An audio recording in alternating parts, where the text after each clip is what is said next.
திமுக என்னதான் பெரிய பலமான கட்சின்னு காமிச்சாலும் அதற்கு அடிப்படையாக இருக்கிறது காங்கிரஸ். பாஜக எதிர்ப்பு திமுக உறுதியாக இருக்குது, மக்கள் நம்பணும்னா அது கூட காங்கிரஸ் இருந்தால் தான் நம்புவாங்க.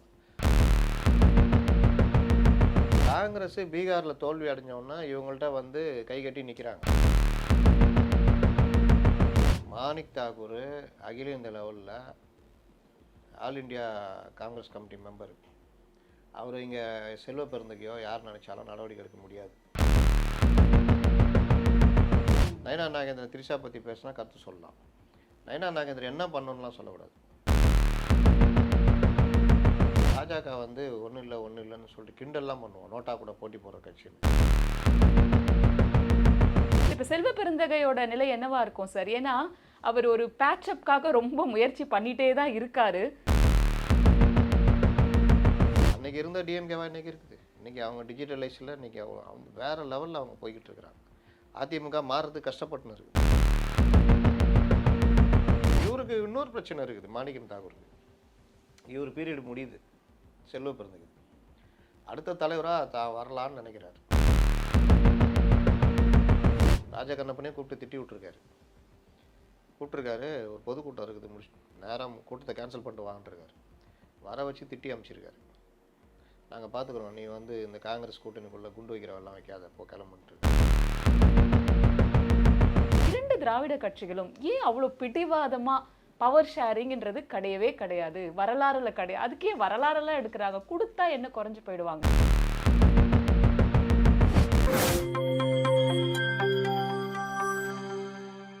நியூஸ்பிக்ஸ் இந்தியா நேயர்களுக்கு வணக்கம். முத்தலீப் சார் வணக்கம். வணக்கம் சார், முன்னெப்பொழுதும் இல்லாத அளவுக்கு காங்கிரஸ் திமுக கூட்டணியில் ஒரு பெரிய நெருக்கடி வந்ததை நம்ம உணர்றோம். ஓப்பனாக காங்கிரஸ் தலைவர்கள் வந்து ஒரு தீர்மானம் போட்டு ஆட்சியில் பங்கு வேணும், அது முதல்வர் அவர்கள் வந்து ஒரு பொது மேடையில் சொன்னதுக்கு அப்புறமா தைரியமாக ஒரு தீர்மானம் போடுறாங்க. இவங்க 5000 ரூபாய் கொடுத்ததை வந்து கிரிட்டிசைஸ் பண்ணி ஒருத்தர் பேசுகிறாரு.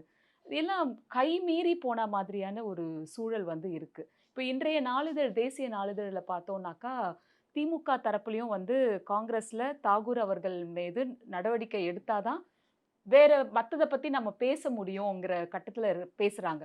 இப்போ இவங்க போனாலும் பரவாயில்ல, அது எங்களுக்கு சிரமமாக இருந்தாலும் பரவாயில்ல அப்படிங்கிற ஒரு மனநிலைக்கு திமுக வந்துட்டாங்களா? அந்த மாதிரிலாம் வரலாம் முடியாது. முடியாது. அரசியல் சூழ்நிலையில் திமுக என்னதான் பெரிய பலமான கட்சின்னு காமிச்சாலும் அதற்கு அடிப்படையாக இருக்கிறது காங்கிரஸ். காங்கிரஸுக்கு இவங்க கணக்கில் பார்த்தீங்கன்னா என்ன ஒரு 5% 6% இருக்குமா அப்படின்னு நினைக்கலாம். ஆனால் அந்த 5% 6% தாண்டி காங்கிரஸ்னால் அந்த மதசார்பற்ற முகம், இஸ்லாமிய சிறுபான்மை மக்களுடைய நம்பிக்கை, பட்டியலின மக்களுடைய இது, தமிழ்நாடு முழுவதும் 2000 3000 5000 வாக்குகள் உள்ள கட்சி, இப்படி பல பன்முகத்தன்மை உண்டு. காங்கிரஸ் இல்லாத திமுகனா ஜனங்க மத்தியிலேயே உளவியல் ரீதியாக இது ஒரு பலம் இல்லாத கூட்டணின்னு ஆகிடும். எப்படி இது ஃபார்ம் ஆச்சோ அந்த அடிப்படையில் தான் நீங்கள் அந்த கூட்டணி விஷயத்தெல்லாம் பார்க்கணும். 2011 2G மேட்டரில் பெருசானப்போ பிரிகிறாங்க. 2011 பிரிஞ்சதில் பெரிய தோல்வி திமுகவுக்கு, அவங்களுக்கும். 2014 பார்லிமெண்ட் எலெக்ஷன்லேயும் தனியாக நிற்கிறாங்க, அதுலேயும் அவங்களுக்கு இது. 16 வலுக்கட்டாயமாக கூப்பிட்டு கலைஞர் ஒப்பந்தம் போடுறாரு. அப்போவும் ஸ்டாலின் ஒரு தப்பு பண்ணுறாரு.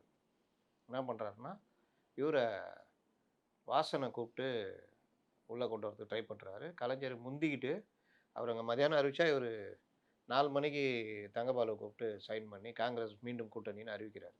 அப்போ அவருக்கு தெரியுது இது எவ்வளோ வேல்யூ அப்படின்னு. தமாகலாம் உடஞ்ச பிறகும் காங்கிரஸ் உயிரோடு இருக்குது. மறுபடியும் தமாக காங்கிரஸ்குள்ளே சேருது. அதுக்கப்புறம் மறுபடியும் வெளியே போகிறாரு. இன்றைக்கி ஒன்றும் பெரிய அளவுக்கு மதிப்பு இல்லை இவருக்கு. ஆனால் காங்கிரஸ் உயிரோடு தான் இருக்குது. அப்போ இந்த மாதிரி விவகாரங்களில் இப்படி போய்கிட்டு இருக்கும்போது தான் 2018 கலைஞர் மறைவுக்கு பிறகு தலைவராக ஸ்டாலின் வந்தபோது அவருக்கு ஒரு பயம் இருக்குது, நம்ம ஜெயிக்கணும், முதல் தேர்தலில் தோல்வியானா ரொம்ப சிக்கலாகிடும் அப்படின்னு. அந்த நேரத்தில் தான் மக்கள் நல கூட்டணி அவரோட இணையுது. அப்போ 2019 தேர்தல் இவர்கள் தமிழ்நாட்டில் பெரிய அளவுக்கு ஜெயிக்கிறதுக்கு காரணம் ராகுல் காந்தியை பிரதமர் வேட்பாளர்னு அறிவித்தவர் ஸ்டாலின். அப்படி அறிவித்ததுனால தான் பெருவெற்றி. 50%க்கு மேலே பர்சன்டேஜ் ஓட்டு 38 தொகுதியிலும் அடித்தாங்க. ஒரு தொகுதி மட்டும் ஏடிஎம்கே. அந்த வெற்றி அப்படியே 2021 தொடர்ந்தது. அதுக்கு அடிப்படையாக இருந்த காரணம் பாஜக எதிர்ப்பை கொண்டு போய் இவங்க நிப்பாட்டினாங்க. மோடி ஆன்டி மோடி வேவ், பாஜக எதிர்ப்பு. அதிமுக ஒரு அடிமை கட்சி பாஜகவுக்கு. பாஜக தான் நீங்கள் ஆள்கிறது, பாஜக தான் நிலத்துக்கு காரணம், சிஏஏ 3 வேளாண் சட்டங்கள் இப்படிலாம் கொண்டு வரும்பொழுது அடிஷ்னலாக தூத்துக்குடி துப்பாக்கி சூடு இந்த மாதிரி விஷயங்கள். அப்போ இதுக்கு அடிப்படை திமுக பேசுறதுக்கு காரணமாக இருந்தது காங்கிரஸ். பாஜக எதிர்ப்பு திமுக உறுதியாக இருக்குது, மக்கள் நம்பணும்னா அது கூட காங்கிரஸ் இருந்தால் தான் நம்புவாங்க. அப்போ 2021 தேர்தலை இவங்க எப்படி சந்திக்கிறாங்க? இன்னைக்கு பிரச்சனைக்கு அன்னைக்கு தான் விதை போடப்பட்டது. 63 தொகுதி இருந்த காங்கிரஸை 25 தொகுதியில் முடக்குறாங்க. 15 தொகுதி 12 தொகுதின்னு இருந்த கூட்டணி கட்சிகளை 6 தொகுதியாக முடக்குறாங்க. அன்னைக்கு இவர்களுக்கு வேறு மாற்று இல்லை. நீங்கள் எங்கேயும் போக முடியாது. வெளியில் போனால் மறுபடியும் மக்கள் நல கூட்டணி தனிச்சு நிற்கணும் காங்கிரஸுன்ற மாதிரி வரும்பொழுது, சரி வேறு வழி இல்லை, இவரும் ஆட்சியை பிடிக்கணுன்றாரு, 10 வருஷமாக ஆட்சியில் இல்லைன்றாரு, ரைட் அட்ஜஸ்ட் பண்ணி போவோம் அப்படின்னு தான் போகிறாங்க. அந்த 5 வருஷமும் இவர்கள், நான் அடிக்கடி நேற்றுலாம் கூட சொல்லியிருந்தேன், வீட்டோட மாப்பிள்ளையாக போயிட்டாங்கன்னு. வீட்டோட மாப்பிள்ளையை போனவங்க கதி எப்படி இருக்கும்? சொந்தக்காரங்க மத்தியிலையும் மரியாதை இருக்காது, வீட்டுக்குள்ளேயும் மரியாதை இருக்காது, சொந்தமாக முடிவும் எடுக்க முடியாது. அப்படிப்பட்ட ஒரு நிலைமையில தான் இந்த கூட்டணி கட்சிகள் எல்லாத்தையும் திமுக நடத்தியது. இது கொஞ்சம் கொஞ்சமாக கொதிக்க ஆரம்பித்து இன்றைக்கி பெருசாக கொதிச்சிட்டு இருக்குது. இப்போவும் ஏன் இந்த பிரச்சனை வருது அப்படின்னு பார்த்தீங்கன்னா, 20 தொகுதிக்கு குறைக்கிறது, 6 தொகுதி அப்படியே மெயின்டைன் பண்ணுறது, அதே பேராசை. அதாவது ஒரு இதை ஆதவ அர்ஜுனா கொளுத்தி போட்டார். முதல்ல விஜய் ஆரம்பித்தார், ஆதவ அர்ஜுனா அதை கொஞ்சம் பெருசாக கொளுத்தி போட்டார். இடதுசாரிகளுக்கே இல்லாத சுயமரியாதையை ஒரு ஆதவ அர்ஜுனா உருவாக்கி விட்டார். எப்படி? ஆட்சியில் பங்கு அதிகார பகிர்வுன்னு இவர் சொன்னார். யார்? நம்ம விஜய். விக்கிரவாண்டியில போட்ட பாம்னு அவரே சொல்லிட்டாரு. ஆமாம், அது உண்மைதான்.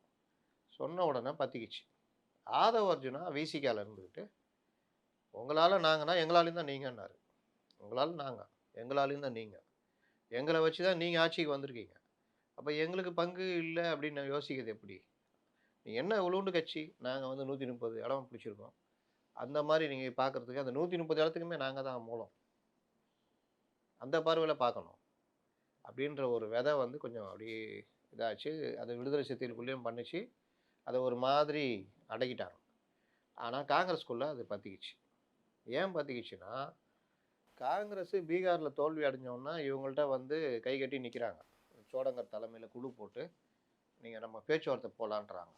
இவங்க வேணும்னு காலந்தாழ்த்தி நெருக்கடியில் கொடுத்து ஒரு 20 சீட் அப்படி கொடுத்து நெருக்கலான்னு பார்க்குறாங்க. இது தெரிஞ்சு தான் காங்கிரஸ் தலைமையை, என்னை கேட்டால் ராகுல் காந்தியே இறங்கி அடிங்கன்னு இருப்பாங்க. ஏன் இந்த முடிவு வராங்கன்னா, அன்னைக்கு ஒரே ஒரு பஸ்ஸு தான் இருந்தது ஊருக்கு போகிறதுக்கு. இந்த பஸ்ஸை விட்டால் நாளைக்கு காலைல வரைக்கும் பஸ்ஸு கிடையாதுன்னா நம்ம என்ன பண்ணுவோம்? ஸ்டாண்டிங்காவது போயிடலாம், நின்றுக்கிட்டே கூட போயிடலான்ட்டு போவோம். இந்த பஸ்ஸுக்கு அப்புறம் இன்னொரு பஸ்ஸு இருக்குன்னா அது போட்டோம், வர பஸ்ஸில் ஏறி உக்காந்துட்டு போகலான்னு நினைப்போம். அந்த மாதிரி வந்த பஸ்ஸு தான் தாவேகா. அந்த பஸ்ஸு ஓடுதோ இல்லை எப்படி சுந்தரா டிராவல்ஸ் பஸ்ஸோ, ஆனால் ஒரு பஸ்ஸுன்னு ஒன்று மாற்று இருக்குல்ல, அந்த எண்ணம் தான் காங்கிரஸுக்கு தைரியத்தை கொடுத்தது. பேசு, இறங்கி அடி, வரதை பார்த்துக்கலாம். அப்படியே வந்தாலும் தாவேகா கூட போவோம், நமக்கு தோல்வியே கிடைச்சா கூட பரவாயில்ல, ஆனால் உங்களுக்கும் தோல்வி இல்லை, எனக்கு ஒரு கண்ணு தான் போகும், உங்களுக்கு 2 கண்ணும் போயிடும். இன்றைக்கி வலுவான கூட்டணி என்டிஏ அமைஞ்சிடுச்சு. இவங்க பிரேமலதா போய் சேர போகிறாங்க, கிருஷ்ணசாமியும் சேர்ந்துட போகிறாரு. அப்போ இந்த கூட்டணி வலுவான கூட்டணின்னு ஒரு கருத்து மக்கள் மத்தியில் பரவ ஆரம்பிச்சிடுச்சு. எப்படி 2021 இந்த கூட்டணி வலுவான கூட்டணின்னு பரவுச்சு. மாணிக் தாக்கூர் பேசுகிறாருன்னா அது மாணிக் தாக்கூர் குரல் அல்ல, அது கேசி வேணுகோபாலுடைய குரல்.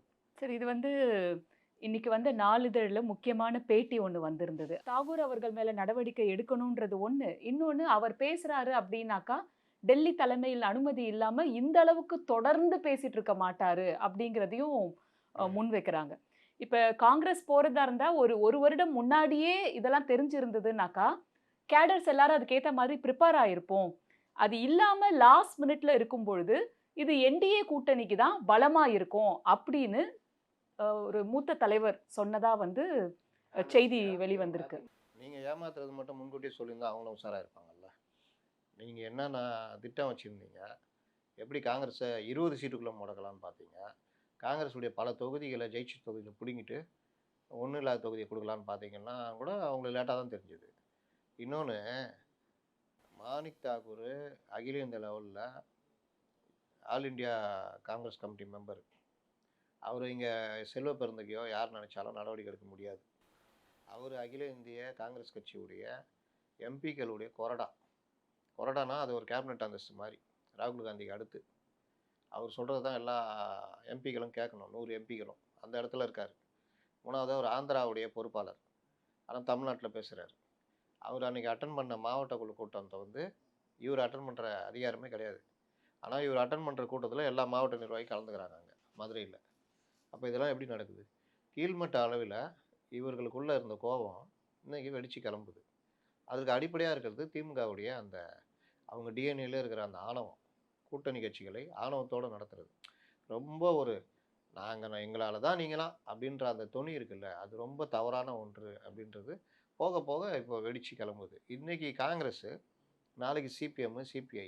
சார், சிபிஎம் அப்படி இருக்க வாய்ப்பு இருக்குமான்னு தெரியல. ஏன்னா இன்னைக்கு வந்து சண்முகம் அவர்கள் ஒரு இன்டர்வியூ கொடுத்திருக்காரு. அதுல வந்து காங்கிரஸ் பண்றது தப்பு, இது சரியான நேரம் அது இல்ல சொல்றதுக்கு சண்முகத்துக்கு என்ன உரிமை இருக்கு? அப்படிங்கிறது. இல்ல, அவர் சொன்னதை சொல்லிடுறேன். நான் சொல்றேன், ம். சொல்றதுக்கு அவருக்கு என்ன உரிமை இருக்கு? அவர் ஜெனரல் செக்ரட்டரி சிபிஐஎம். அது அங்க போய் சொல்லிக்கங்க. அது அவர் இன்டர்வியூல சொல்றாரு. அது எப்படி நாம கொஸ்டின் பண்ண முடியும் ஆமா, சார்? கொஸ்டின் பண்ண தான் செய்யணும். அவருடைய கருத்து அவர் சொல்றாரு. No no no no. இது வந்து ஒரு இன்அப்ரோப்ரியேட் டைம். ஒரு கட்சியுடைய தலைவரா இன்னொரு கட்சி என்ன செய்யணும்னு சொல்றதுல அவங்களுக்கு உரிமை இல்லை. அந்த கட்சி தப்பா பண்ணா சொல்லலாம். நயனா நாகேந்திரன் திரிஷா பத்தி பேசினா கத்து சொல்லலாம். நயனா நாகேந்திரன் என்ன பண்ணணும்லாம் சொல்லக்கூடாது. அதே மாதிரி தான் கூட்டணி கட்சி காங்கிரஸ் அவங்க தன்மானத்துக்காக போராடுறாங்க. அவங்க வந்து 50 சீட்டு கேட்பாங்க, 100 சீட்டு கேட்பாங்க. அது அவங்களுக்கு உரிமை இருக்குது. இதுல சிவி சண்முகம் அவர்கள் ஒரு விஷயம் சொல்றாரு சார். இப்ப எலெக்ஷன் ரிசல்ட்ஸ் வந்ததுக்கு அப்புறமா மெஜாரிட்டி வராத பட்சத்துல எப்படி நம்ம தயவு அவங்களுக்கு தேவை, அப்ப நாம இதெல்லாம் பேசலாம், இப்ப எதுக்கு நீங்க பேசுறீங்க அப்படிங்கிற ஒரு கேள்வி எடுத்து வைக்கிறாரு. கூட சொல்றதுக்கு அவர் உரிமை இல்லைன்றாரு. அவரு உங்க பார்ட்டி லைனுங்க. அதை செல்வ பெருந்தகை சொல்லலாம், கார்கே சொல்லலாம். இப்ப செல்வ பெருந்தகையோட நிலை என்னவா இருக்கும் சார்? ஏன்னா அவர் ஒரு பேட்சப்காக ரொம்ப முயற்சி பண்ணிட்டே தான் இருக்காரு. பேட்சப்லாம் ஆயிடுங்க. இவங்க ஒன்றும் உடச்சிக்கிட்டு தாவேகாக்கிட்டலாம் போக மாட்டாங்க. அப்படி சொல்றீங்களா? புரிஞ்சுக்குங்க. ஆமா, நல்லா புரிஞ்சுக்குங்க. தாவேகாவை வைத்து இந்த மாதிரி தன்மானத்தை காட்டி மிரட்டி கூடுதலாக ஒரு 5 தொகுதி 10 தொகுதி 30 சீட்டு கிடைச்சா ஓகே, அதை நோக்கி நகர்றாங்க. அதுதானே தவிர மற்றபடி தாவேகா கூட போகணும் அந்த மாதிரிலாம் அவங்க எண்ணம் இல்லை. அதெல்லாம் இறுதி முடிவு.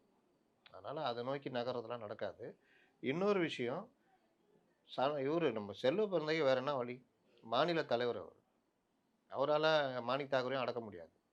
மாணிக் தாக்கூர் அடக்கிற இடத்துல யார் இருக்கா? கார்கேவும் ராகுலும் இருக்காங்க. ராகுல் இந்த விவகாரத்தில் வாய் திறந்தாரா? இல்லை டிஎம்கேவே இதில் ஏதாவது வாய் திறக்குதா? தலைமை கம்முன்னு இருக்காங்க. காரணம், அவங்களுக்கும் ஒரு பயம் இருக்குது. இது எதையாவது நம்ம பேசி பண்ணி வெளியிலே போயிட்டாங்கன்னா நம்ம கதை கந்தலாயிடும் தெரியும் அவங்களுக்கு. அதனால் பொறுமை காக்குறாங்க. இல்லாட்டி திமுக பொறுமை காக்கிற கட்சியா?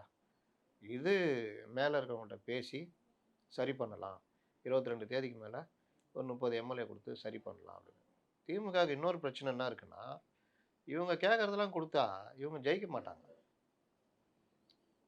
70 இடங்கள் வந்து ஐடென்டிஃபை பண்ணி வச்சிருக்கிறதா காங்கிரஸ் ஒரு செய்தி வந்தது சார். காங்கிரஸ் 70 இடங்கள் கேட்க போறத.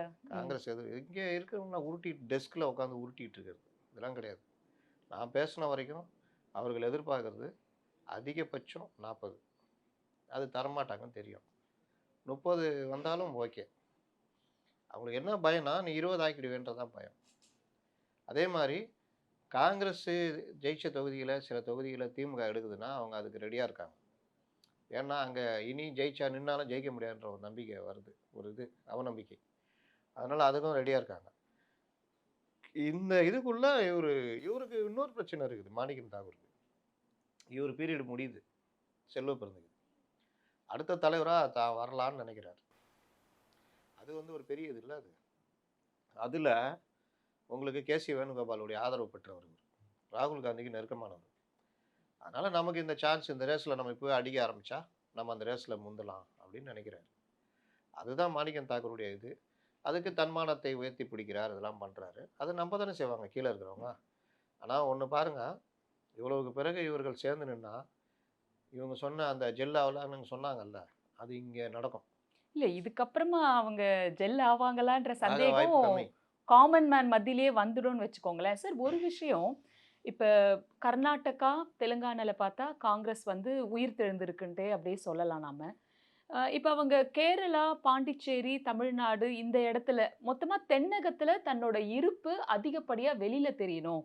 திமுகவோட இப்ப நார்த்ல தான் பெருசா இல்ல. இந்த சைடு விஜயோட கைகோர்த்தா ஓரளவுக்கு வெற்றி பெறலனாலும் ஒரு தனித்தன்மையோட, இருப்போட இருக்கலாம். அப்படிங்கிற ஒரு மூவ் வந்து அவங்க எடுக்குறாங்கங்கிற மாரி தியரி நீங்க எப்படி அந்த பார்க்குறீங்க? எண்ணம் இருக்கு. ம். ஆனா, அப்போ தாவேக்காவோட போறதுக்கு வாய்ப்புகள் இருக்குல்ல. நீங்க எப்படி இல்ல பேட்ச் அப் தான் ஆவாங்கன்னு சொல்றீங்க? நீங்க லாப நஷ்டம்னு ஒண்ணு இருக்குல்ல. உங்களுக்கு திமுகவோட சேர்ந்தா 20 இடம், 25 இடம் வாங்குறாங்கன்னா, 30 இடம் வாங்குறாங்கன்னா, அந்த செலவுகள், மற்ற விஷயங்கள் அதெல்லாம் திமுக பார்த்துக்கும்.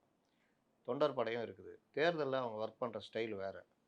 இவங்களுக்கு அது ஒரு பலமா இருக்கும். இங்க இது அடிப்படையிலே ஒண்ணும் இல்லாத கட்சி தானே. இன்னும் ஒரு இன்ஃப்ராஸ்ட்ரக்சரே வராத கட்சி.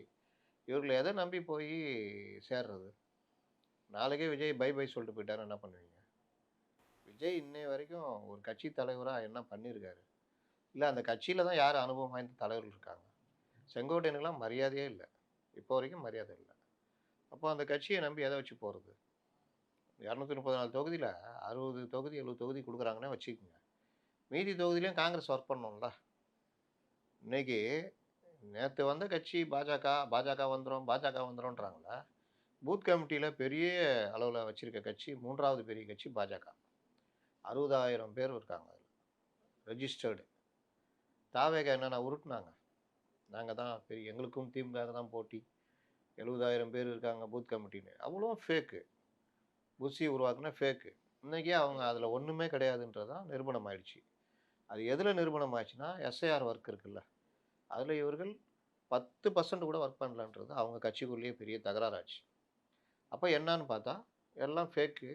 இன்னொன்னு அனுபவம் இல்லாதவர்கள். மக்களே சந்திக்காத. அவனுக்கு தெரிஞ்சதெல்லாம் விசில் அடிக்க சொன்னா அடிப்பான், கத்த சொன்னா கத்துவான். மக்கள் பணியில அவன் பெருசா கிடையாது. மன்ற பணிகள்ன்றது வேற. அதுவும் அரசியலும் வேற.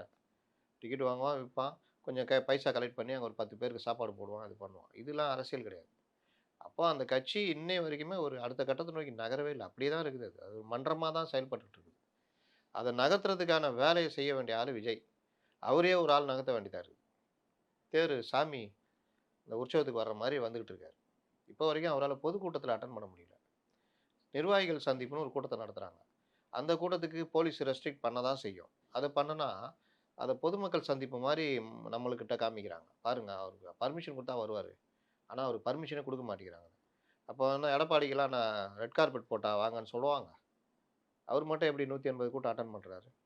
அப்ப பிரச்சனை எங்கன்னா இவங்கள்ட்ட தான் இருக்குது. ஆடத் தெரியாதவன் மேடை கோணல்னு சொன்னான்னுவாங்கல்ல. அந்த மாரி இவருக்கு ஆடத் தெரியாது. பேச வராது. அரசியல் பேச தெரியாது. அதுக்கு பதிலா எங்களுக்கு பர்மிஷன் குடுக்க மாட்டேங்கிறாங்கன்னு ஒரு கதைய கிளப்புறாங்க.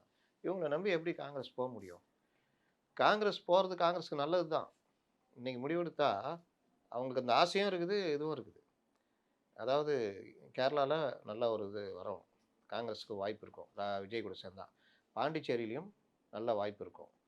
தமிழ்நாட்டுல நாளைக்கு விஜய் அரசியல் நடத்துவார்ன்றதுக்கு என்ன நிச்சயம்? கடுமையான எல்லாரும் வேகமாக இயங்கிக்கிற ஃபைனல்ஸ்லயே இவரு இப்ப தான் நெட் பிராக்டிஸ் பண்ணிட்டு இருக்காரு. நெட் பிராக்டிஸ் கூட பண்ணல. நெட் பிராக்டிஸ் பண்ண கூட வரமாட்டேங்கிறாரு. வெதர் செக் பண்ணிட்டு இருக்காரு. வெதர் செக் பண்ணிட்டு இருக்காரு. ரூம்ல உட்காந்துட்டு உள்ள உட்காந்துட்டு இருக்காரு. அந்த என்ன சொல்லுவாங்க? ரெஸ்ட் ரூம் அவங்களுடைய ரூம் இருக்குமே. அங்க உட்காந்துட்டு இருக்காரு. மற்றவர்கள் ஃபீல்டுல இறங்கி விளையாடிட்டு இருக்கிறாங்க. அப்போ இவரு நம்பி எப்படி முடியுன்ற ஒரு எண்ணம். சரி இது திமுகவுக்கு தெரிஞ்சதால தான் வந்து வேணும்னே காலம் தாழ்த்தி, நீங்க கத்துற வரைக்கும் கத்துங்க கடைசியில பார்த்துக்கலாம் அப்படின்ற ஒரு ஆட்டிட்யூட்ல இருக்காங்களோ? திமுக பயத்துல இருக்கு.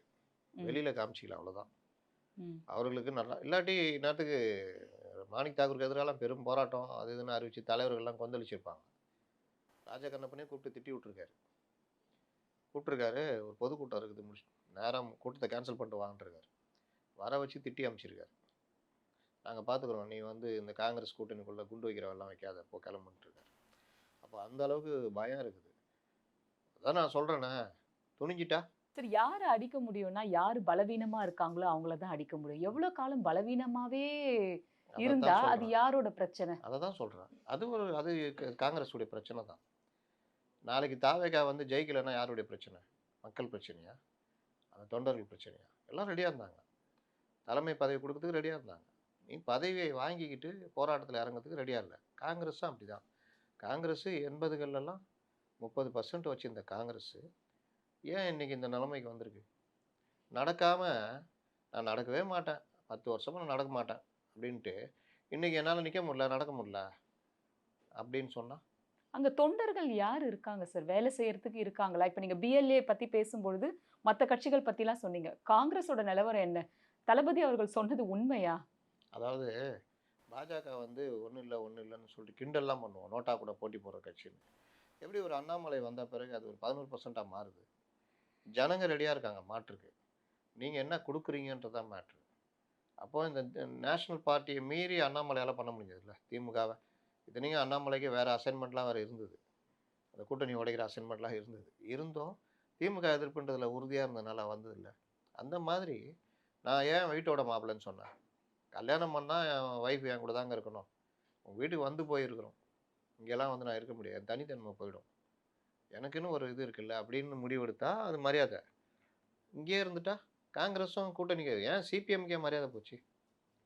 அவங்க எந்த காலத்துலையுமே அப்படி கிடையாது. சங்கரையா காலத்துலாம் அவ்வளோ மரியாதை. வெளியில் வந்துடுவாங்க.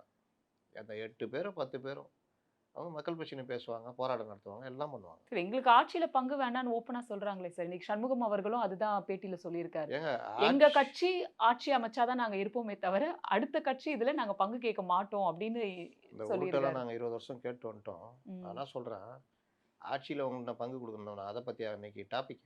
இல்ல, அத நீங்கள் கேட்டதுக்காக. எதிர்கட்சியாக என்ன செயல்பட்டீங்கன்றதான் டாபிக். ம். இன்னைக்கு நெறியாளர்கள் கேள்வி கேட்குறவங்களும் எதாவது வாங்கிட்டா அவங்க பதில் சொல்லிட்டா போதும்னு போய்கிட்டு இருக்கிறாங்க. கேள்வி நுணுக்கமாக இருக்கணும். நீங்கள் எதிர்க்கட்சியாக செயல்பட்டீர்களா? எத்தனை விவகாரத்தில் இந்த ஆட்சிக்கு எதிராக உங்களுடைய குரல் ஒலித்தது? இந்த ஆட்சி மேலே ஏற்பட்ட ஊழல் குற்றச்சாட்டுகளை நீங்கள் 3 விதம் எதிர்த்தீர்களா, மௌனமாக இருந்தீங்களா, ஆதரித்தீர்களா? அப்படின்னா ஆதரித்த நிலைமைக்கு போயிட்டாங்க. அப்போது இதுக்கு பேர் தான் நான் சொன்னது வீட்டோட மாப்பிள்ளை. இவங்க வந்து அந்த அரசுக்கு முட்டு கொடுத்து சிலுவை சுமந்தாங்க. அதனுடைய பலனை இன்னைக்கு அறுவடை பண்ணுறாங்க. அது எத்தனை சண்முகம் வந்தாலும் இனி மாற்ற முடியாது. சண்முகம் கூட வந்த புதுசில் பெருசாக பேசினார், 2 இதில் அவர் ஆஃப் பண்ணிட்டாங்க. அதுக்கு பிறகு சண்முகம் ஒன்றும் அவர் ஒரு போராளி தான். அவர் ஒன்றும் ஒயிட் காலர் கிடையாது, அவர் கீழேருந்து வந்தவர். கே பாலகிருஷ்ணனும் கீழேருந்து வந்தவர். அவர் ஒயிட் காலர் ரேஞ்சுக்கு போயிட்டார். அவர் அடுத்து வந்தவரும் இவரும் அதே மாதிரி ரேஞ்சுக்கு. அப்போ என்ன காரணம்னா, ஒரு சண்முகமும் ஒரு கே பாலகிருஷ்ணனும் நினச்சி அந்த கட்சியை ஒன்றும் பண்ண முடியாது.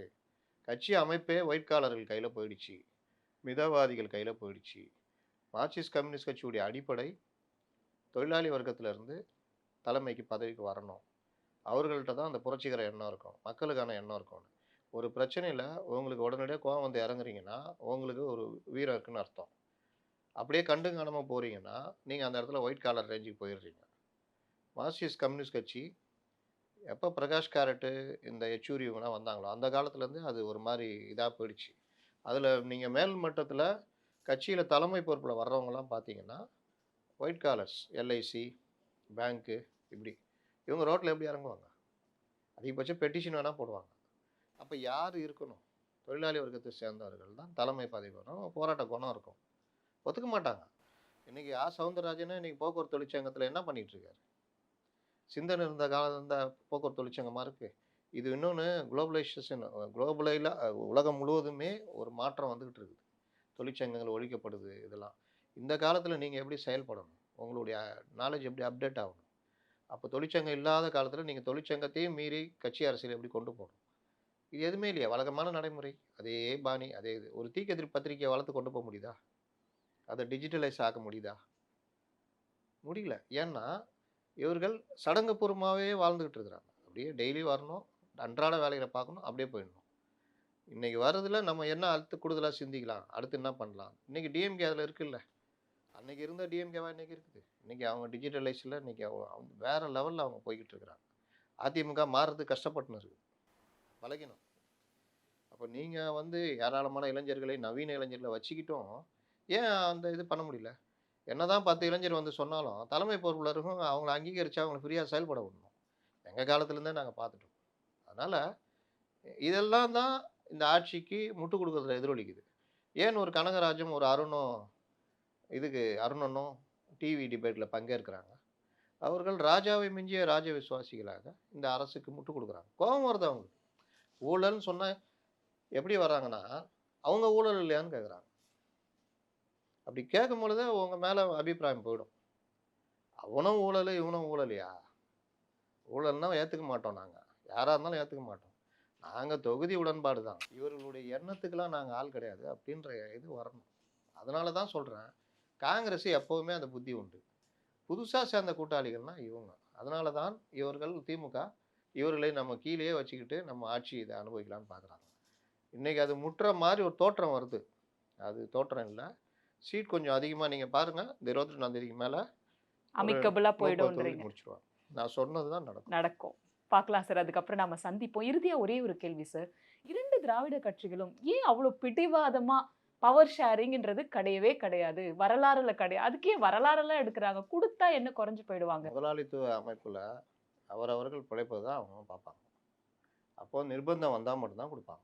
நிர்பந்தம் எப்படி? 100 சீட்டு. அது 96 ஹங்கு வந்தா 96 சீட்டு வந்து கலைஞர் குடுக்கல. குடுக்கல. அதனால அவங்க சாமர்த்தியத்த காமிக்க பார்ப்பாங்க. இவங்களுக்கு வாய்ப்பு வந்தப்போ காங்கிரஸ் என்ன பண்ணுச்சுன்னு கேட்குறேன். இன்னைக்கு கூட நான் சொல்றேன்.